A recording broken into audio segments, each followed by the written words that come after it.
ha comprometido a dar paso a los ponentes de este momento y bueno, y sin más lo hago. ¿Quién habla primero?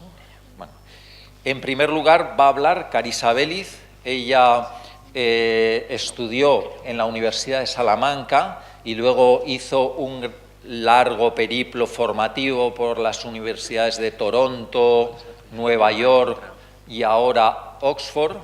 Ella se dedica a la filosofía moral y el tema concreto en el que está trabajando ahora es el de la intimidad en Internet, que es un tema crucial, y lo está haciendo en uno de esos centros que os decía, que es no solo un centro puntero a nivel mundial en el campo de la filosofía, como es el Uehiro Center of Philosophy, sino que lo está haciendo rodeada de académicos que abogan por el posthumanismo y que tienen una visión absolutamente optimista acerca de Internet. Bueno, en primer lugar, muchísimas gracias a la Fundación por invitarme y en particular a Isaac y a Vicente, que se han encargado de todo. Es realmente un placer estar aquí y por supuesto a todos vosotros por estar aquí en un sábado. Se aprecia mucho. Espero que les merezca la pena. Y bueno, hay pocas profesiones tan importantes como la de educadores. Cualquiera que esté en la academia o a todos los que nos gustan las letras, hemos tenido algún profesor, alguna maestra que nos haya inspirado, que nos haya hecho desarrollar nuestras potencialidades y en algún caso que nos haya salvado la vida. Así que yo le debo muchísimo respeto a todos los educadores. Es un trabajo muy, muy, muy difícil y espero que poder contribuir un poquito para aclarar el tema de la privacidad y la educación. Bueno, la privacidad es un impulso natural, no se tiene que enseñar. Cualquier niño es capaz de sentir vergüenza, la posibilidad de que otros se puedan burlar de nosotros, que nos miren cuando estamos explorando el mundo, que sepan cosas que igual no querríamos que supieran, nos lleva naturalmente a esconder el cuerpo, a compartir información solamente con gente cercana, cierto tipo de información, con gente en la que confiamos. De manera que eso que dicen algunas personas hoy en día de que la privacidad, bueno, es un invento moderno, que hemos pasado muchos años sin ella y que igual podemos estar sin ella perfectamente bien, falso. En todas las culturas existe la privacidad, se manifiesta de diferentes formas, dependiendo de las posibilidades económicas de la cultura, de diferentes tradiciones, pero en cualquier cultura que se haya estudiado existe este impulso de la privacidad. De manera que, por una parte, es algo que no se tiene que enseñar. Sin embargo, hoy en día vivimos en un mundo muy complejo. Antes era aparente cuáles eran las amenazas a la privacidad y también era aparente cuáles eran las posibles consecuencias, ¿no? Entonces, por ejemplo, alguien te ve en un momento pues íntimo y las consecuencias son muy claras. Se pueden burlar de ti, le pueden contar a otra persona. Para alguien joven, tanto joven como viejo, es muy fácil entender por qué es importante la privacidad y cuáles pueden ser las consecuencias de no tenerla. Hoy en día no es nada aparente. Es tan complejo que la mayoría de la gente está muy desinformada sobre lo que está pasando en el mundo de la privacidad. Entonces yo estoy completamente de acuerdo con Vicente de que en Internet nada es gratis. ¿Y qué pagamos cuando estamos en Internet? Como poco, dos cosas. La primera es con nuestra atención, nuestro tiempo, nuestra energía mental. Y de eso ha hablado Catherine ya. Y la segunda es con nuestros datos. Entonces, por ejemplo, ¿cuánta gente aquí ha escuchado hablar de los IMSI catchers, que también se le llama stingrays? Que levante la mano, ¿cuánta gente? Nadie. Eso es lo más normal del mundo. No es algo que no se conoce, que no se está dando a conocer en los medios, que si no trabajas en la privacidad no tienes por qué conocerlo.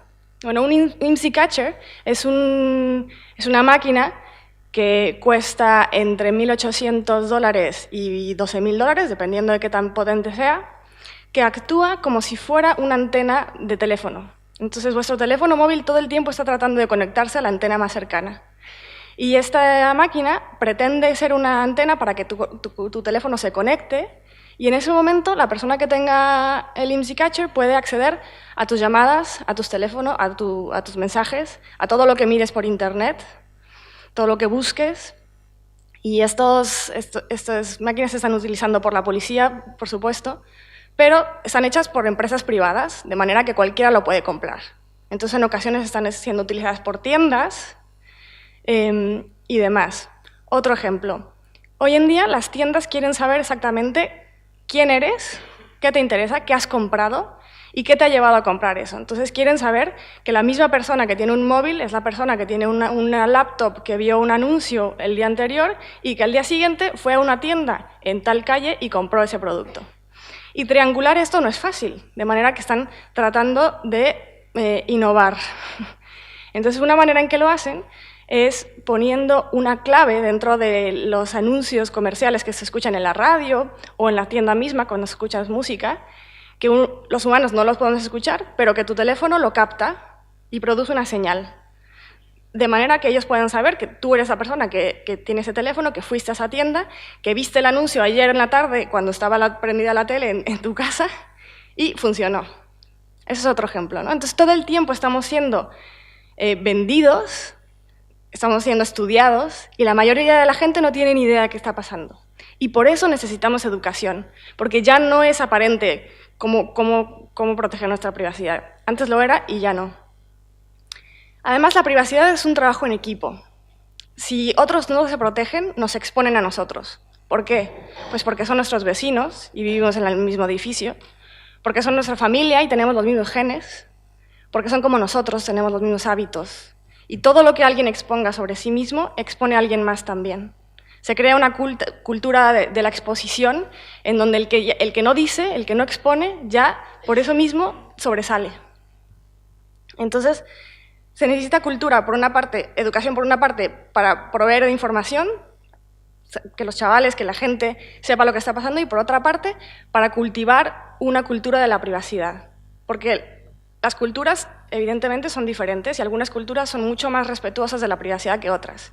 Igual que hay culturas que son más respetuosas con el medio ambiente o culturas que son más igualitarias. Y de la misma manera, una cultura de la privacidad puede tener un impacto importantísimo en el bienestar de las personas. Y por ello es importante. Entonces, hoy en día es muy común escuchar que los jóvenes, por supuesto los niños, pues no les importa la privacidad, ¿no? Han crecido en otro mundo muy diferente que el nuestro y ya no les parece raro, pues, tomarse fotos todo el tiempo, publicarlas en internet, publicar momentos íntimos, momentos que, bueno, los abuelos estarían absolutamente horrorizados, ¿no? De que esto se compartiera al mundo entero. Pero eso a mí me parece falso, me parece una explicación demasiado sencilla, demasiado superficial. No hay nada más típico que un adolescente que se encierra en su cuarto todo el día, que no quiere que nadie entre, que no enseña nada, que no cuenta nada, que tiene un diario que es lo más privado del mundo. Entonces yo creo que, es más, los adolescentes probablemente están mucho más preocupados que cualquiera de nosotros. Entonces, ¿por qué se exponen tanto? ¿Cómo se explica eso? Y a eso los investigadores le llaman la paradoja de la privacidad. Por supuesto, es un fenómeno que se encuentra también entre los adultos, pero sobre todo entre los jóvenes. Y las hipótesis varían sobre por qué, cuando le preguntas a la gente si es importante la privacidad, te dicen que sí, que es importantísimo, de lo más importante, que hay que protegerla, y al mismo tiempo se exponen todo el tiempo. Al mismo tiempo que dicen eso, están publicando sus fotos, están compartiendo sus vacaciones, lo que comen y todo. Una hipótesis es que hay una necesidad de pertenecer a una comunidad, que es tan importante para nosotros pertenecer que estamos dispuestos pues, a lo que haga falta por sentirnos parte de eso, de la comunidad de Facebook, ¿no? Por ejemplo. Otra hipótesis es que, bueno, el Internet es un medio que, como han dicho ya Vicente y Catherine, no es neutral, que lleva a la impulsividad, es una inmediatez que si te pararas a pensar 5 minutos sobre lo que vas a hacer, igual no lo harías, pero es tan fácil hacerlo, es tan que impulsivamente e inconscientemente publicamos más de lo que queremos. Otra es la presión social, ¿no? Es parte de la necesidad de pertenecer. Cuando uno es adolescente o uno es un niño y todos tus amigos están en Facebook, no te quieres perder, no quieres ser el único que no está. También existe una parte de conveniencia. Es muy conveniente utilizar Wikipedia y Google, es fantástico para las tareas. Y irte a la biblioteca, caminar 10 minutos, encontrar el libro, probablemente nunca has estado en una biblioteca y no sabes ni cómo funciona, es mucho más complicado. Finalmente, también la falta de alternativas, ¿no? ¿Hay un mundo aparte de Google? La mayoría de la gente yo creo que pensamos que no, ¿no? Google está ahí, provee todos los servicios, desde YouTube, email, buscador. Y bueno, lo último, la desinformación. La mayoría de la gente no sabe muy bien lo que está pasando en Internet en términos de privacidad, porque a las empresas no les conviene que se sepa, porque nosotros somos el producto, como ha dicho Vicente, pero además somos un producto inconsciente. Entonces, bueno, ¿cómo educar en privacidad dado este contexto? En primer lugar, respetando y protegiendo la privacidad de otros. Como ya se ha dicho en el Congreso, parte de la educación está en el ejemplo, ¿no? ¿Y qué autoridad moral puede tener un profesor que no respeta la privacidad de sus alumnos? Entonces, primero que nada, mucho cuidado con Facebook. Me parece un consejo muy elemental, pero es increíble la cantidad de amigos que tengo que exponen a sus estudiantes por Facebook. Entonces, primero que nada, por supuesto, nunca publicar un comentario que pueda identificar a un estudiante. Ni comentario positivo ni negativo, no importa. Ese estudiante tiene un derecho a la privacidad, que los niños y los adolescentes son tan humanos como nosotros y como tal tienen tanto derecho a la privacidad como los adultos, ¿no? Entonces, mucho cuidado con Facebook. También cuidado con publicar fotos de nuestros hijos, de niños en general. Internet nunca olvida, nunca. Esa foto nunca va a desaparecer de Internet. Ya la puedes quitar tú, ya la puedes borrar, no se borra, Facebook la guarda. Y la guarda y hace un dossier de esa persona que se va a quedar con ellos para siempre. Y nunca sabes lo que puede revelar una foto. A veces no es evidente, pero por ejemplo, las huellas dactilares se pueden reproducir por una foto, por ejemplo. Entonces, cuidado con Facebook y con Twitter. Evidentemente, no leer pues, el diario de los estudiantes, las notas que se pasan entre sí, sus cuadernos sin consentimiento, cualquier cosa que pueda ser privado. Y cuidado con las apps educativas, ¿no? Muchas veces los profesores, con la mejor intención del mundo, quieren estar pues, bien informados y quieren ofrecerle a sus estudiantes lo más nuevo y lo último, y para ello utilizan apps que en realidad ganan dinero a través de sacar la información a los estudiantes. Entonces, no hay que pedirle a los estudiantes que se apunten a servicios que los puedan estar poniendo en peligro, ¿no? Entonces, hay muchas apps que funcionan a través de calcular las habilidades cognitivas de cada estudiante, clasificarlos, y luego estos se ponen en dossiers que se vende al mejor postor, en pocas palabras. Número 2. Hay que explicarle a los niños y a los jóvenes cuáles son los riesgos, explicar claramente. Entonces aquí voy a mencionar algunos, pero hay muchos. Uno que me faltó, entonces que lo menciono ahora es que dependiendo de lo mucho o poco que sepa una empresa sobre ti, te pueden cobrar cosas diferentes. Entonces, por ejemplo, hagan el siguiente experimento. Métanse a una página para comprar vuelos en el mismo navegador y al mismo tiempo que están en su cuenta de email, de Google, por ejemplo. El precio que va a salir ahí va a ser muy diferente que si se meten a otra página con otro navegador protegido por un VPN que no sabe de dónde vienes o que calcula que vienes de otro país o demás. Los precios son diferentes. Entonces, dependiendo de dónde vives, de qué tanta educación tengas y de cuánto quieras ese billete, si te has metido 20 veces a buscar el mismo billete, saben que lo quieres mucho y que lo vas a comprar, no importa cuánto cueste. Entonces, dependiendo de quién eres y de cuánto sepan de ti, te van a cobrar cosas diferentes. Y lo mismo va para los seguros y demás. Eso es un riesgo menor. Luego, por ejemplo, hay esta campaña uruguaya que recomiendo bastante. Es un video de 1 minuto y medio o 2 de una chica que se besa con otro chico y muestra cómo en 10 minutos un video se vuelve viral y de pronto pues, se convierte en la burla de todos sus compañeros y lo traumático que puede ser, ¿no? Entonces también hay que enseñar a los niños que si te llega un video que expone la intimidad de otros, pues lo suyo es no compartirlo. Ha habido bastantes casos bastante trágicos de suicidios de jóvenes, en este caso son chicas, pero también ha habido chicos y también ha pasado en España, que se exponen de diferentes maneras, a veces exponen fotos sexuales que les mandan a su novio, un mes después cortan y ese video se convierte en viral, se comparte por toda Internet y estas 2 chicas, por ejemplo, se han acabado suicidando, ¿no? Una en Italia y otra en Canadá, pero ha pasado en España. El robo de la identidad es otro riesgo, en el que en general, bueno, pues los niños pueden no entender tanto, pueden no estar tan relacionados, pero un adolescente que tiene 16 años y que usa la tarjeta de su madre, por ejemplo, pues debe de estar consciente de este riesgo. En este caso, es un caso en España, pero hay muchísimos casos en Estados Unidos y en toda Europa. Una chica le roban la identidad porque alguien le roba la tarjeta de crédito, sabe cuál es su fecha de nacimiento y demás, y con esos pequeños datos va yendo por bancos en toda España, sacando préstamos y no devolviéndolos. Entonces, de pronto ella se convierte en una delincuente. Y es muy difícil probar que tú no hiciste esas cosas. De manera que esta chica lleva 3 años en que comúnmente la arrestan, o sea, llega la policía en medio de la noche, la sacan, la meten a la cárcel y se pasa un mes probando que no es ella, tiene que ir a juicio en diferentes partes de España y su vida se ha convertido en una pesadilla. Además, carísimo, porque claro, ella tiene que pagar por todos esos procesos legales. Ella no ha hecho nada, pero es muy difícil probar que no eres tú. Bueno, los casos de arrepentidos de Facebook son muchísimos, entre otros profesores que han publicado cosas inapropiadas o sobre sus estudiantes que los corren, ¿no? Pero mucho más controvertidamente. Hoy en día casi cualquier empresa va a buscar tu perfil por internet, o en Facebook o en Twitter, eso como poco. Y más de la mitad de candidatos son rechazados por algo que se ve en internet sobre ellos. Y luego, esto es importantísimo. ¿Cuántos aquí conocen la existencia de los data brokers? De nuevo, nadie. Pero esos data brokers son el fundamento de la economía del internet. De momento el internet sigue funcionando gracias a una economía que se basa en los datos personales. Entonces un data broker es una empresa que tiene como objetivo hacer un dossier sobre cada uno de nosotros. El objetivo es tener un dossier sobre toda la población del mundo.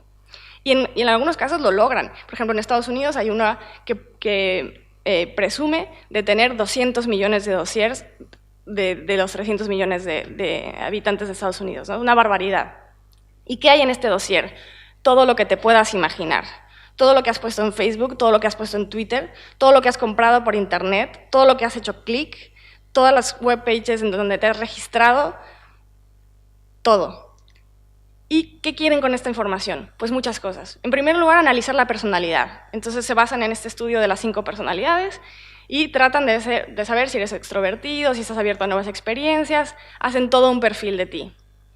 En segundo lugar, quieren saber qué tan fiable eres como económicamente, ¿no? Si te dan un préstamo, si vas a pagar o no, cuáles son las posibilidades. Y todo este dossier tan rico se vende más o menos a quien pague más y no es caro. En algunos casos cada dossier vale $1. Eso es lo que valemos por internet. Y evidentemente ha habido casos muy trágicos, ¿no? Por ejemplo, un hombre que estaba buscando a su expareja para matarla, no la encuentra porque ya ha huido y compra del dossier de un data broker, la encuentra y la mata. Eso es un extremo que no es muy común, pero bueno, es algo que se puede dar. Pero mucho más común es, por ejemplo, hubo un data broker que vendió miles de dossiers a un hacker, a un criminal que se dedicó a estafar a toda la lista. Y hay otras listas que son también muy sensibles. Por ejemplo, hay listas de gente que ha sido víctima de una violación. ¿Y por qué se vende esto? Pues porque es gente vulnerable para ciertos tipos de negocios, para cierto tipo de ayudas, que la gente quiere saber quiénes son esas personas. Entonces, este es el tipo de riesgo que tenemos. Hay un dossier sobre ti en internet, mientras más pongas en internet, más rico va a ser, y se puede vender a quien lo quiera comprar. Cualquier empresa que tú vas a una empresa y pides un trabajo, esa empresa va a comprar ese dossier y lo vas a leer y te pueden no dar un trabajo por algo que nunca vas a saber. Ese es otro riesgo, que los algoritmos hoy en día no son suficientemente listos, entonces cometen errores graves que, uno, no hay manera de saber dónde se cometió el error y no hay manera de desafiarlo. Entonces, por ejemplo, hubo un caso en donde a una persona se le denegó tanto trabajo como un crédito porque el algoritmo cometió un error y decía que no había hecho el bachillerato. a pesar de que la persona tenía un doctorado. Eso no importaba. El algoritmo decidió que no había hecho el bachillerato y por lo tanto no podía tener ni el trabajo ni el crédito.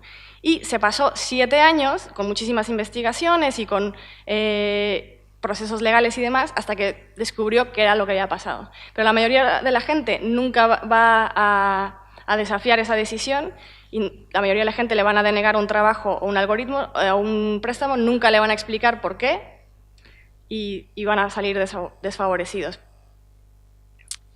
Y luego, las pérdidas de privacidad también son un grandísimo obstáculo para la democracia, por varias razones. Pero una de las más importantes es que ya mencionó Vicente cómo se utiliza como marketing, ¿no? Para hacer una campaña. Entonces, este artículo, que recomiendo muchísimo, es de Motherboard, y explica exactamente la empresa que contrató Trump para su campaña. Y en esencia lo que hacían era efectivamente tener un dossier de cada votante, de cada posible votante, con un análisis bastante profundo de su personalidad, y se le enseñaba a esa persona en particular todos los artículos relevantes. Entonces, a alguien que iba a votar por Trump, pues se le enseñaba todas las noticias que apoyaban a Trump y todas las noticias que iban en contra de Hillary. A la gente que probablemente iba a votar por Hillary, pero es un poco apática y no está claro que vaya a votar, se le enseñaban puros artículos que decían que, bueno, que votar no es tan importante, que en realidad no hace una diferencia, que el sistema electoral es de tal manera que siempre lo van a controlar los mismos para tratar de desincentivarlos para ir a votar. Entonces, cada votante recibía exactamente lo que necesitaba ver para votar por Trump o no votar, en el caso de que no fueran a votar por Trump y fueran a votar por Hillary. Y claro, eso es un grandísimo desafío para la democracia en los años que vienen. Entonces, ¿qué se hace ante este panorama tan alarmante? Hay que ofrecer, desde luego, información, consejos, buenas alternativas y herramientas para proteger la privacidad. Lo primero que hay que tomar en cuenta es que Internet nunca olvida. Cualquier cosa que se ponga ahí, 1, va a estar para siempre y 2, se va a relacionar con otras cosas. Entonces, igual tu fecha de nacimiento no te parece algo muy importante. Pero cuando una persona es capaz de agregar tu nombre con tu fecha de nacimiento, con tu domicilio y con tu localización, entonces puede utilizar esa información para robarte la identidad. Entonces, no es exactamente cada dato que das, cada dato es insustancial. Entonces, los daños en privacidad son como los daños en la salud o en la ecología. Ningún cigarro te va a causar cáncer, ninguna basura que tires en la calle va a causar el cambio climático, pero con el tiempo los daños se acumulan y en algún momento puede ser catastrófico. El primer consejo es, hay que decir menos. No se tiene que decir todo lo que se sabe, no se tiene que decir todo sobre uno mismo. Es falso esta idea de que la persona más transparente es la persona más virtuosa o que se tiene que ser público. La transparencia para las instituciones. Los ciudadanos no tenemos por qué decirnos a unos a otros todo lo que pensamos. Entonces, cuando una empresa te pregunta un dato, pregúntate, ¿esta empresa de verdad lo necesita y para qué lo va a usar? Entonces, aquí en España no me ha pasado, pero en Inglaterra me ha pasado que voy a una tienda, quiero comprar algo, me dicen, no lo tenemos, pero te lo mandamos a tu casa, ¿vale? Y me piden mi email. Y digo, pues prefiero no darlo. Dice, es que la aplicación no me permite pedirte la ropa si no me das tu email. Pues en ese caso se vale mentir. Si la empresa no necesita ese dato, ¿por qué hay que dárselo? Y si te obligan a dárselo, ¿por qué le vas a decir la verdad?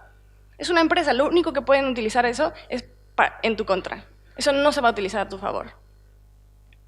Entonces hay que decir poco, y si te obligan a decir más, se vale mentir. Depende con quién. Cuando salgáis de casa, apagad el Bluetooth y el Wi-Fi de sus móviles. Todo el tiempo que el Wi-Fi esté prendido, está mandando una señal diciendo exactamente en todos los Wi-Fi que se han conectado antes. Y esto dice muchísimo sobre una persona y las empresas y los gobiernos lo están recolectando. También no os conectéis a Wi-Fi públicos gratis. En primer lugar, pueden estar siendo ofrecidos por un hacker. Eso en el mejor de los casos. En el peor de los casos. En el mejor de los casos son redes inseguras, en donde por supuesto no hay que meterse al banco o dar la contraseña del email o demás. Hay que tener un VPN, lo que se llama un VPN para conectarse a esas redes. El dinero en efectivo es mucho más privado que comprar cualquier cosa por internet, que usar la tarjeta. Cualquier compra que se haga con tarjeta es una compra que va a estar registrada. Igual, es información que se va a vender al mejor postor. Hay que cubrir las webcams, es una cosa muy fácil, es muy fácil hackear una cámara, y en ocasiones ese tipo de suicidios y demás de adolescentes no ha sido porque el adolescente se toma una foto y lo manda a otros. Ha habido casos en donde simplemente se ha hackeado una cámara mientras el adolescente pues, está en su habitación y se desviste y hace su vida diaria, y eso luego se manda a sus compañeros, y claro, es una humillación pública muy fuerte. Entonces, bueno, no cuesta nada cubrir la cámara y es un riesgo menos. Hay que tener alternativas seguras. Entonces, en vez de usar mensajería de mensajes que son inseguros, yo recomiendo mucho Signal. Es el más seguro, es gratis, funciona perfectamente bien, mejor que el WhatsApp. Email, el mejor que conozco se llama ProtonMail, igual es gratis, está basado en Suiza y es muy fácil de usar, muy bueno. Para tener un VPN, para conectarse y que no sea aparente la localización ni el ordenador desde donde se conectan, hay muchas herramientas. Una muy buena es Betternet, muy fácil de usar, gratis. Las contraseñas son muy importantes. Entonces, tener una contraseña, la misma contraseña para todas las páginas es el primer riesgo que pueda haber. Y por supuesto, ninguna contraseña que empiece con 1, 2, 3, 4, 5. Esas descártenlas. Nada que tenga su fecha de nacimiento. Una manera muy fácil de hacerlo es tener una aplicación como LastPass, que creas una contraseña muy fuerte que guarda todas tus demás contraseñas y además genera contraseñas complejas. Porque cualquier contraseña que tenga una palabra del diccionario es menos segura. En vez de Google, DuckDuckGo. Funciona súper bien y es un navegador que no guarda ningún tipo de información sobre el usuario. Hay que acostumbrarse, porque estamos tan acostumbrados a Google que al principio a mí me costaba, ¿no? Buscaba algo y como no tenía la misma letra, como no estaba en el mismo orden, decían, no, mejor lo busco en Google y luego vuelvo a esto. Pero en cuanto uno se acostumbra, funciona igual de bien. Y luego quería enseñaros un video de 2 minutos, ¿tengo tiempo? No sé si se puedan apagar las luces porque creo que no se vería si no. Y si tenéis cualquier tipo de pregunta, cualquier cosa, sentiros libres de escribirme un email, que yo puedo hablar de esto durante horas.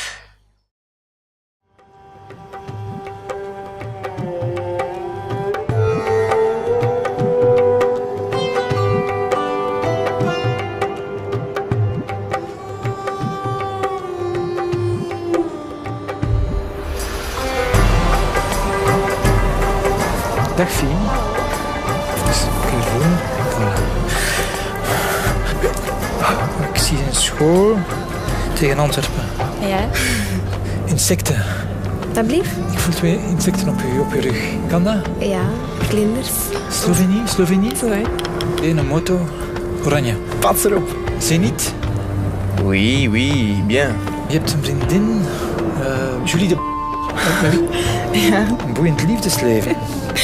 3, 4 zelfs. De 4e, daar zwijg ik meestal over, dus dat weten niet veel mensen. Hoe is het met je spierscheur? Une maison rouge, balcon blanc. Ja.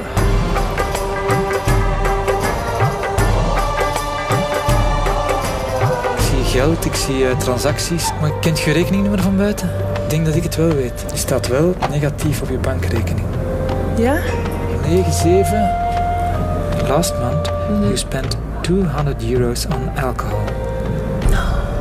Vorige maand €300 aan kleding gespendeerd. 8. Ja. 5. Voor een huis dat van eigenaar gaat veranderen. €795.000. Ja, maar eigenlijk. 41. Ja. Is dat juist? Ja, dat is juist.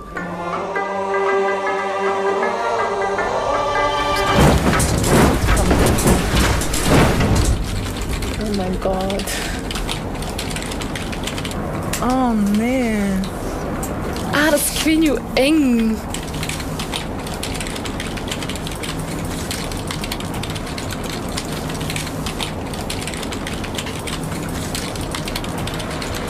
Yo soy